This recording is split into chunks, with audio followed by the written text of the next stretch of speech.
in education. People talk about it all the time. Most parents aspire for this for their children.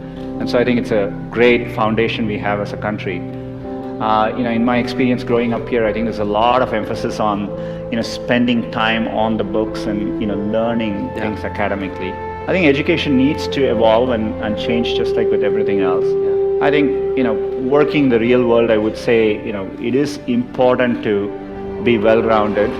It's important to, try different things. Take some risks. I would encourage people to, follow their passions a little bit more. All the great things about the Indian educational system, I think there's a lot of pressure to follow set lanes throughout your career. You're in high school, you're thinking about college. I get surprised people start preparing for IIT in their 8th grades, and that's a bit shocking to me. I hope as people are approaching things, they are really taking the time to doing things, understanding things deeper, learning by doing things. And I think it's important to remember it's a long road. Setbacks actually don't matter. I think a lot of times when I was younger, people would say, this person didn't get into this college or something, and that's the end of the road. I mean, life is so different from that. Keep your hopes, keep your dreams, and try to follow them. And I think most of how life plays out is up to you, not up to what happens outside of you. And I think it's important to keep that in mind and take the long-term view. Look, it's remarkable to be at IIT. There are many, many great people who don't make it in, and you will see this later in life. People do well from all walks of life. I think it's important to remember getting into an elite institution doesn't guarantee success. It matters a lot, but it doesn't guarantee success. And I think it's important to keep that perspective in life. And life is a long road, and so you want to take it at the right pace and enjoy what you're doing. I get very surprised. People come to IITs and immediately they are thinking about IIMs and so on. I think it's important to get real world experience. And if you take the US, for example, at a place like Stanford, most students don't choose their majors till their final year. So people explore different things and find what they're really passionate about.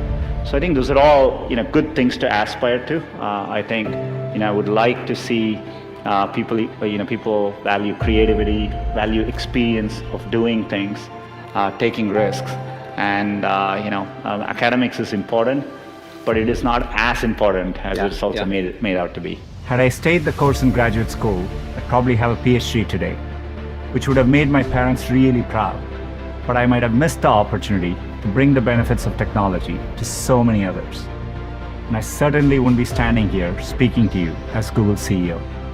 The only thing that got me from there to here, other than luck, was a deep passion for technology and an open mind. So take the time to find the thing that excites you more than anything else in the world. Not the thing your parents want you to do, or the thing that all your friends are doing, or that society expects of you. Yeah, I think that matters a lot. People should be encouraged to take risks a little bit more and try different things till they find what they like doing. Something I've noticed over time is you will have many, many opportunities to reinvent yourself. And so, so I think, it's worthwhile taking risks and trying to do something you're really, excited by. And if the first attempt you don't do it, you can try again, and, things tend to work out in the long run. So that's the bar. So anything we try to do, we think of it that way. And so we aim high. And you want to aim high enough that you fail, a few times. I think that's the natural part of the process. In fact, Larry used to say, if you work on really difficult things, you're better off because you have no competition. Others aren't working on that difficult a problem. And even if you fail, you end up doing something great in the process. And so I think that's the philosophy which has guided us all through these years. In Silicon Valley, part of the reason so many people start up a company is, starting up a company and even having failed, you can wear it like a badge of honor, right? And I think that's important. Culturally, risk is rewarded.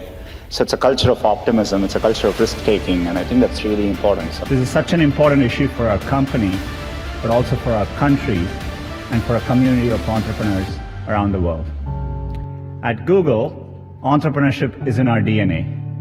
Google was founded here at Stanford, and the company's first home was in a garage just a couple miles from here. Like many of you in the audience, Our founders were two young people with a vision of a better future, a better way, and they decided to follow their dreams. When I see entrepreneurs here, they seem no different to me than the kind of people I meet in the Valley. So intrinsically, I think India can do the same kinds of things. And the one good thing about India is I think, there's always been, whenever in India I used to walk around and go to some remote corner and find a tea stall, I always felt there is an entrepreneur there somewhere who saw that opportunity. So I think that streak has always existed. I think part of the problem is in India, the potential is there and the market is developing.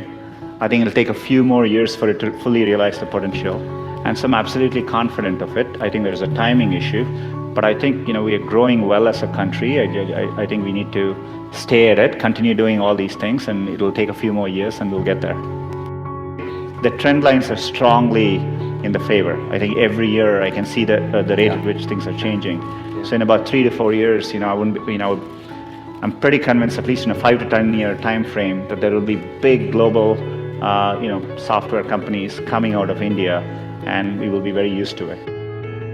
You're the ones building the next Google, the next Spotify, the next Tesla, the next, well, we don't even know, but what I know is that someone in this room will build it. One revolutionary idea, one brilliant invention can unleash other entrepreneurs to revolutionize industries in ways you could never predict. I remember reading about that and thinking, it's the idea that matters. It didn't matter where you come from or what your background is. I felt welcomed and embraced. People didn't care where I came from, only my ideas and hard work mattered. I'm not alone. I know how much hard work it takes to pursue a dream of building a business. The long hours, time away from family, the rejection, the ideas are brilliant that just don't seem to catch on. There is a great quote from Thomas Edison that does the best job of defining what it's like to be an entrepreneur. I have not failed, I have just found 10,000 ways that don't work. I see hubs growing all over the world: Germany, Brazil, UK, Israel, China. The latest figures say that 21% of adults across 60 countries intend to start a business in the next 3 years. I'm absolutely convinced that India will be a global player in the digital economy, and it will be competitive with any country in the world. So I've always felt that, and I think it's important to follow your dream and do something which you're excited by. So I think if you follow your heart and do what you like, you will always do much better.